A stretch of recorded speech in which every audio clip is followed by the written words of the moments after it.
Hey guys, it's Tim here, and I know we haven't heard much in the first month of Joe Biden's presidency about the actual steps he plans to take regarding student loan forgiveness. On the campaign trail, you've heard him talk quite often about forgiving $10,000 in student loans across the board. Well, we haven't seen that yet. And more recently, we've heard a lot of Democratic leaders like Chuck Schumer and Elizabeth Warren speak up about forgiving $50,000 of student loans with the stroke of a pen. And while that may sound really exciting for borrowers out there with massive student loans, just this past week, Joe Biden shattered all of those dreams during a question and answer segment where he made it very clear that he would not be forgiving $50,000 in student loans, and that widespread forgiveness to that degree would have to first go through Congress. We need student loan forgiveness beyond the potential $10,000 your administration has proposed. We need at least a $50,000 minimum. What will you do to make that happen? I will not make that happen.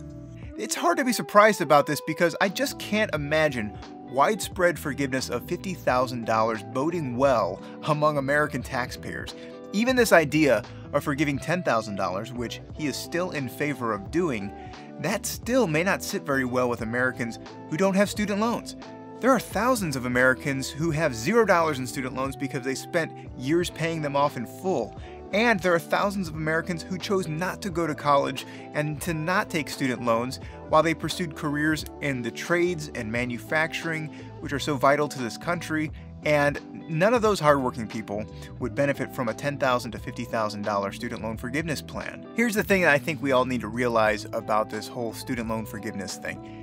It's easy to get your hopes up about the possibilities of someone coming in and taking care of the student loans that are keeping you up at night and causing a lot of stress in your life. But at the end of the day, the best way to get out from under the student loan burden is by working hard, living below your means, and making sacrifices until you're able to pay off your student loans. In the field of physical therapy, I'm a physical therapist. Most students graduate with well over $100,000 in student loans. Many of them, half of them, have over $150,000 of student loans, earning $75,000 on average. That debt-to-income ratio is absolutely horrible, but working hard, making sacrifices, and having extra jobs on the weekend, that's how we get through it and how we pay down the student loans. I'm not saying we're the prime example of how to pay off your student loans. We shouldn't be getting into this type of student loan debt in the first place.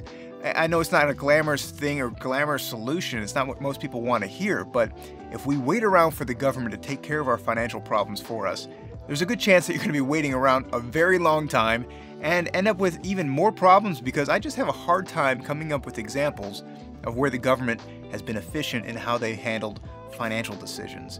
So I'm curious to hear what you think. Will Joe Biden actually hold true to his word to forgive $10,000 in student loans? Could this cause even more problems as people wait around wondering if their student loans are going to be forgiven at all?